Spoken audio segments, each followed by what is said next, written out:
Assalamualaikum warahmatullahi wabarakatuh. Assalamualaikum warahmatullahi wabarakatuh. Alhamdulillah wa syukurillah wa la hawla wa la quwwata illa billah, amma ba'dah. Yang saya hormati Mas Ajis.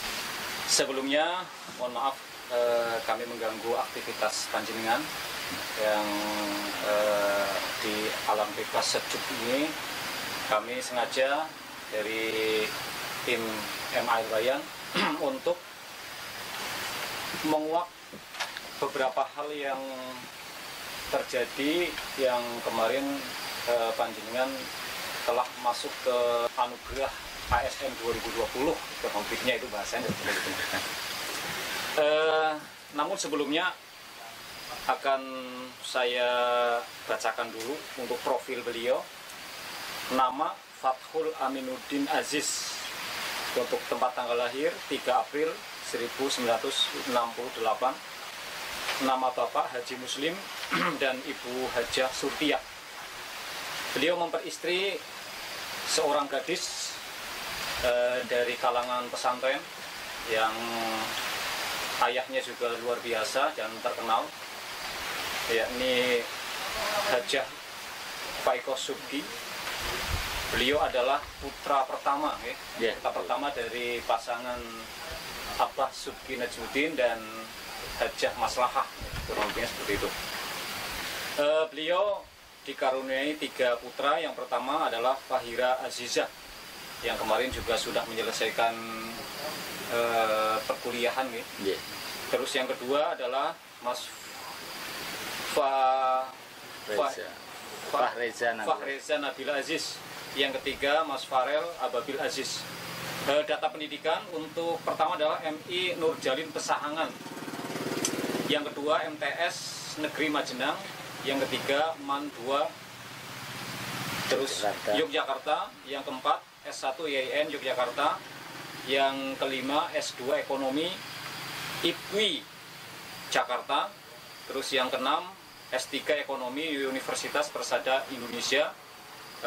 Sekarang beliau adalah dosen tetap di Fakultas Ekonomi dan Bisnis Islam untuk Stein Purwokerto. IAIN sekarang. IAIN Purwokerto. Dan beliau mengampu kewirausahaan dan juga untuk saat ini beliau juga masih aktif di menjabat menjadi Ketua Yayasan Elbayan Majenang. Perlu diketahui bahwa dalam anugerah ASN 2020 ini yang saya baca itu ada 3 kategori. Yang pertama adalah ASN ataupun PNS inspiratif, yang kedua adalah PPT teladan, terus yang ketiga adalah yang saya baca the future leader, kalau tidak salah seperti itu. Beliau dalam mengikuti audisi ini adalah masuk ke kategori pertama, yakni ASN inspiratif. Mari itu kami ingin menguak lebih dalam, lebih jauh, sehingga nanti bisa menjadikan inspirasi terhadap ASN-ASN yang lain dan juga terhadap guru-guru yang lain untuk melayani masyarakat, mahasiswa dan juga siswa-siswa yang ada di madrasah yang ada di seluruh Indonesia. Perlu diketahui bahwa untuk audisi ini adalah diikuti oleh seluruh departemen yang ada di Indonesia, ASN yang ada, baik dari dari Kementerian Luar Negeri, terus dari dari Kementerian Keuangan, Kementerian Kelautan, terus Kementerian Sosial, ada juga dari Kementerian Agama atau Kemenak, dan beliau adalah utusan dari IAIN Purwokerto. Nah itu baik, akan masuk ke satu pertanyaan dulu. Mas Ajis, untuk alasan mengapa panjenengan itu mengikuti ASN atau audisi ASN inspiratif, kami ingin mengetahui lebih dalam, lebih jauh. Saya juga awalnya nggak tahu, Mas. Saya ditunjuk dari Fakultas Ekonomi dan Bisnis Islam IAIN Purwokerto untuk mengikuti audisi ini. Nah, kebetulan Fakultas Ekonomi itu fakultas yang cukup baru di IAIN Purwokerto, dan sebelum ini memang saya menjabat dekan di Fakultas Ekonomi dan Bisnis Islam pada waktu itu, kemudian berhenti. Nah, yang lain ikut audisi di kriteria tertentu, saya ikut di PNS Inspiratif. Dan kebetulan masa pandemi hari ini, Mas, saya merasakan banyak waktu luang karena mengajar WFH.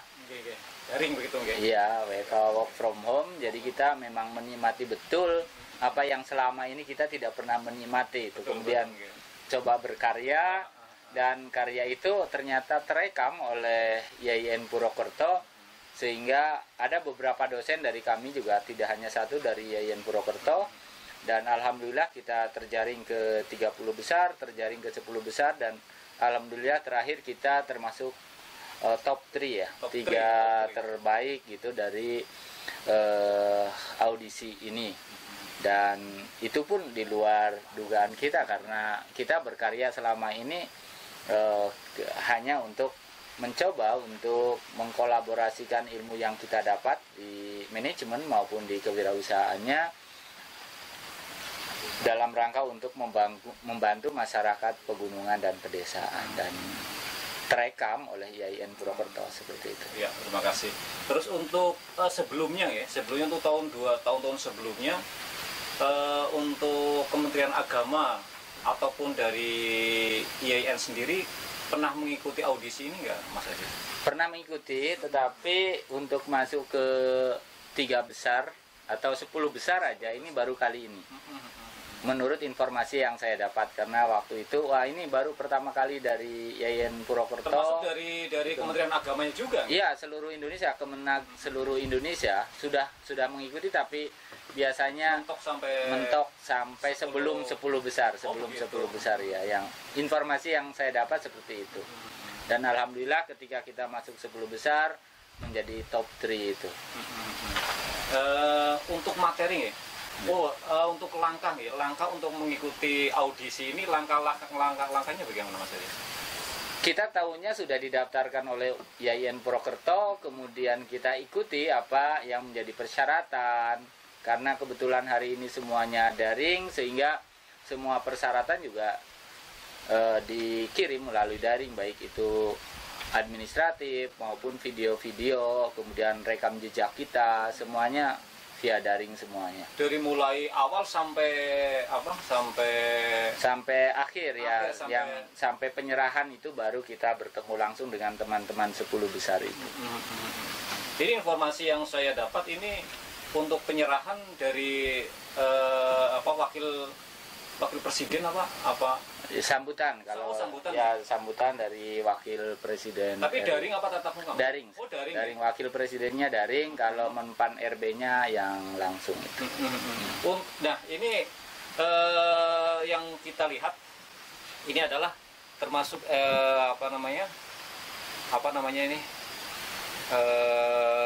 piala untuk anugerah ASN 2020 top 3 PNS Inspiratif. Ini adalah asli ya, bukan asli ya. Boleh dipegang, ini kan beda rasanya. Asli nggih. Terima kasih. Nah, untuk selanjutnya, pertanyaan selanjutnya kami juga ingin karena ini adalah berbasis kehutanan ataupun juga pertanian ya. Saya ingin mempertanyakan bagaimana hubungan pertanian dengan dalil-dalil yang mungkin panjenengan presentasikan ketika di audisi tersebut. Oke. Cukup menarik sebenarnya kalau kita membaca pesan Rasul yang diriwayatkan oleh Muslim itu. Ini persepsi saya menjadi berubah, Kang. Sepertinya besok di surga itu malah para petani, bayangan saya itu. Karena apa? Karena saya membaca bahwa setelah saya bertani, mencoba melakukan observasi di pertanian, saya mencoba membeli tanah, kemudian saya mencoba menanam padi, itu kesimpulan saya bahwa petani hari ini itu mereka memang pekerja sosial. Pekerja sosial. Ya. Karena apa? Pupuknya naik, tenaganya naik, sementara harga beras dipatok oleh pemerintah tetap ini kan. Begitu ya. Nah ini menggunakan logika mana kalau ini ingin mensejahterakan petani? Ini kan menjadi masalah kalau menurut saya. Setelah lakukan observasi, belum lagi ternyata ketika bertani padi umpamanya, itu biasanya 2 kali panen, 1 kali gagal atau setengah gagal gitu kan? Iya. Kadang gagal semuanya. Kadang-kadang gagal, makanya begitu. Ini saya melihat bahwa pekerjaan pertanian ini memang harus mendapatkan perhatian yang luar biasa dari pemerintah. Kalau menurut saya, dalam pandangan saya, subsidi itu jangan dikasihkan di pupuk atau di benih. Lebih baik subsidi diberikan dalam bentuk pembelian berasnya atau padinya. Karena apa? Kalau di pupuk itu sepertinya terlalu banyak pertanian, terlalu banyak pola yang bisa dikelola dalam tanda petik sehingga ke petaninya bahannya sulit, kualitasnya belum tentu kualitas yang pas, karena buktinya kita mencoba beberapa kali dengan pola yang dianjurkan itu tidak subur. Ketika berlipat baru terlihat subur. Jadi sepertinya kandungannya itu juga, tapi kita juga nggak paham ya. Ada sisi-sisi pengurangan sepertinya. Tapi ya karena kita observasi lapangan langsung kok bisa begini gitulah. Ini ke depan saya kira pemerintah harus bijak dalam rangka memberikan subsidi itu. Karena kalau lewat pupuk saja sepertinya agak sulit para petani itu menerima subsidi itu, menerima dalam tanda petik ya. Nah ini persoalan. Kemudian saya melihat dari pertanian itu, dari dalil yang saya baca dari hadis yang diriwayatkan oleh Muslim, bahwa orang yang menanam pertanian itu sedekah, kan? Memakannya dari hasil pertanian juga sedekah. Kalau ikhlas ketika dicuri orang juga sedekah. Makanya bukannya orang, termasuk burung juga. Iya, oleh makhluknya Allah itu. Iya. Makanya kalau berpikir, siapa yang paling ikhlas? Siapa petani? Karena petani itu hari ini gagal panen, besok ya nanam itu lagi. Iya. Hari ini tanamannya kurang, besok ya nanam lagi gitu kan. Terus nggak banyak macamnya, dia tetap bergerak. Makanya kalau menurut saya, kok petani malah ya yang kayaknya ahli surga gitu loh. Tapi ya Allah alam, kalau saya melihat dalil itu yang menginspirasi saya bahwa saya harus bergerak di WFH ini, saya harus bergerak di bidang pertanian. Di samping dalil itu juga yang mendorong saya untuk masuk ke pertanian ini di masa WFH yang kayak menurut saya surganya para PNS hari ini, gitu kan. Saya merasa bahwa ada ruang kosong yang bisa dilakukan oleh PNS itu, karena penilaian itu juga 2. Tapi ini kan sebelum diadakan penelitian, 1 bagaimana bisa menginspirasi PNS itu sendiri, yang kedua bisa menginspirasi masyarakat yang ada di lingkungan PNS itu kan. Di lingkungan ASN dia bisa menginspirasi atau enggak. Nah, kebetulan saya asli orang gunung, orang desa. Saya melihat bahwa kita hari ini, jika Anda pergi ke Pesahangan, itu mereka para ibu-ibu naik truk terbuka itu sampai ke Cianjur, ke Pangandaran, ke Kebumen, itu naik bak terbuka, ibu-ibu, bapak-bapak bareng-bareng di atas truk terbuka, padahal jaraknya ratusan kilometer. Membahayakan juga. Itu sangat membahayakan dari semua aspek. Pulang lagi ke sini malah di atas pandannya itu, maka saya berpikir apa kita tidak bisa melakukan pengolahan tanah untuk pandan itu, karena memang penyakitnya banyak banget. Oh, pandan ya? Iya, pandan itu yang tadi mungkin udah lihat itu, kita lihat dari sini hijau-hijau itu kan udah cukup banyak, dan alhamdulillah kayaknya ke depan tidak perlu jauh-jauh lagi dengan yang ada di sini bisa. Tetapi saya mencoba ini adalah untuk tumpang sari, bukan tanaman aslinya. Tumpang sari dalam rangka untuk membesarkan pohon durian. Kenapa pilihan durian juga? Karena buah durian itu memiliki nilai ekonomi, gitu kan? semakin orang banyak menanam, semakin harga tetap naik dan tidak dipatok oleh pemerintah harga durian itu. Artinya kalau betul nanti cara menanamnya itu akan sangat menguntungkan para petani. Bagus gitu ya. Iya.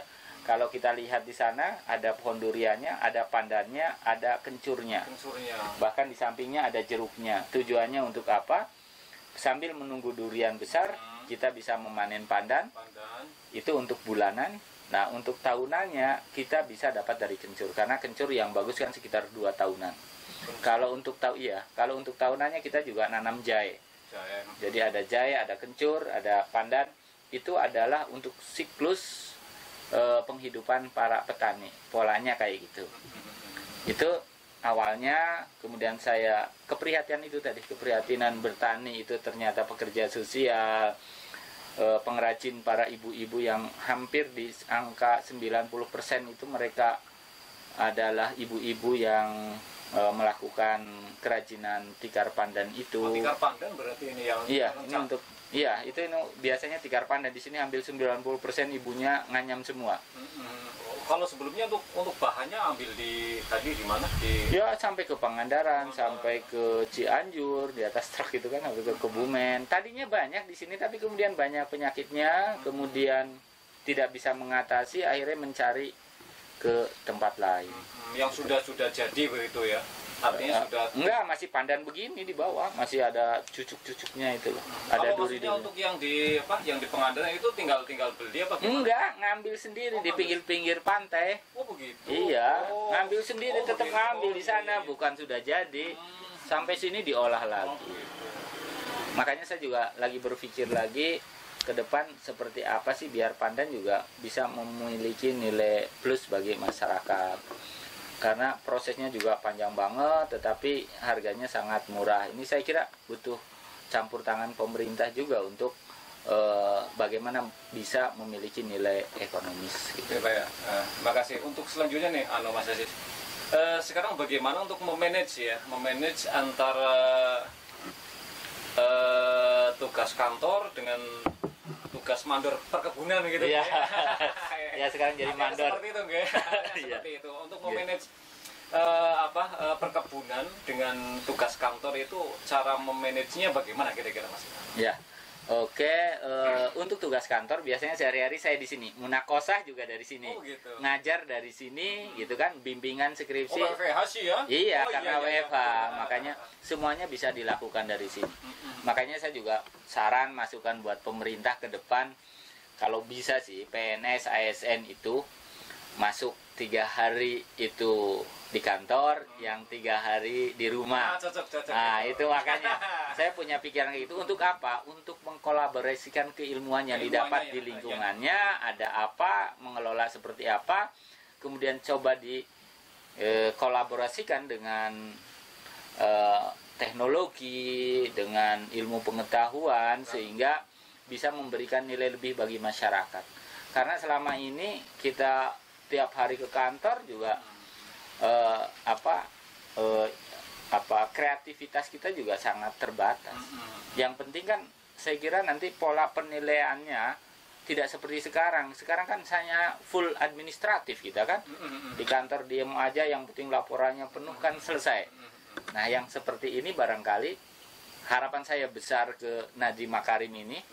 Iya, sebagai Menteri Pendidikan yang notabene beliau berbasis iptek, bisa membangun pola-pola kerja baru bagi para PNS sehingga menginspirasi bagi PNS-PNS ini dengan cara berpikir Nadiem yang hari ini di Indonesia sudah cukup bagus gitu kan cara berpikirnya.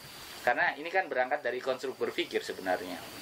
Kita hari ini dituntut untuk selalu ke tempat kerja kita, tetapi hasilnya minim.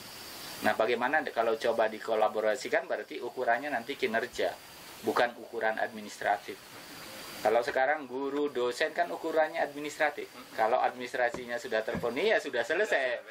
Tanpa ada terobosan, tanpa ada kreativitas, tanpa ada inovasi, ya sudah. Mereka memenuhi persyaratan-persyaratan untuk dapat dicairkannya gaji, gitu kan, seperti itu. Mungkin ke depan bisa lah ini dikembangkan seperti ini. Sambil minum juga. Ya silakan, Dulu. silakan. Ini ada kopi. Ini pegunungan Pesangan ya. Ini Negara Jati, yang Pesangan yang sebelah sana. Jadi, kalau untuk itu yang kelihatan hijau-hijau itu berarti itu lahan lahan perhutani bebas. itu, perhutani. Oh, perhutani ya. Ya, yang atas itu. Kalau yang sini lahan masyarakat. Lahan masyarakat berarti ya. Berarti pinus napa nggih? Ya, yang atas pinus. Pinus. Ada jatinya juga sedikit. Kalau di sini udah punya masyarakat. Dan kita lihat ya, di sini pertama kali kita membuka kurang lebih di sini 1,5 hektar. Sekarang udah ya. Sekarang sudah kurang lebih 4 hektar. Dan alhamdulillah kanan kirinya tuh udah banyak kan di sini. Itu juga mengikuti karena melihat, kok Mengikuti juga. iya, ya itu malah orang pertanian, orang dinas pertanian itu yang sebelah sana. Oh. Setelah melihat, saya kan mencoba melakukan inovasi di penanaman. Orang biasanya menanam di musim hujan. Kalau saya menanam di musim kemarau. Oh, begitu ya. Iya, harapannya apa?